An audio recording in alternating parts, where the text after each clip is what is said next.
తరుణ్, నేను మండువా homes managing director అని మాట్లాడుతున్నాను. I'm recently graduate student from Manipal university. I have done my specialization in entrepreneurship. So ఈ రోజు మీరు చూసినట్టయితే ఇక్కడ మనము ఒక 3.5 acres లో ఒక 10 units మనం బిల్డ్ చేయడం జరుగుతుంది. ఈచ్ యూనిట్ వచ్చేసి 10 గుంటాస్లో మనము ఇల్లు, swimming pool, gazebo, farm space, అలా ఒక వీకెండ్ ఫార్మ్ హౌస్ కట్టడం జరిగింది అనమాట. సో ఇక్కడ మనం ఏంటంటే ఎస్పెషల్లీ ఇది ఒక 3 ఫినాన్షియల్ మోడల్లో కట్టడం జరిగింది. మనకేంటంటే జనరల్ గా బయట ల్యాండ్ కొనుక్కునే బదులు ఇక్కడే మండువా హోమ్స్ కొనుక్కుంటే మనకి ఒక ప్యాసివ్ ఇన్కమ్ అనేది ఉంటుంది. Plus at the same point of time మనం వచ్చి ఇక్కడ ఎక్స్పీరియన్స్ చేయొచ్చు.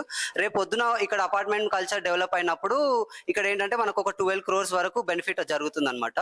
సో మనం ఇక్కడ ఈ 10 గుంటాస్ లో మనం ఏమేమి ఇస్తున్నామంటే ఒక విలా, ఒక స్విమ్మింగ్ పూల్, ఒక గజీబో. ఇక్కడ ఎందుకంటే ఎస్పెషల్లీ మళ్ళీ ఎప్పుడైనా ఇక్కడ ఒక 200 people crowd గ్యాదరింగ్ అనేది కూడా మనం చేసుకోవచ్చు అనమాట. So if you're interested, please contact us. Thank you.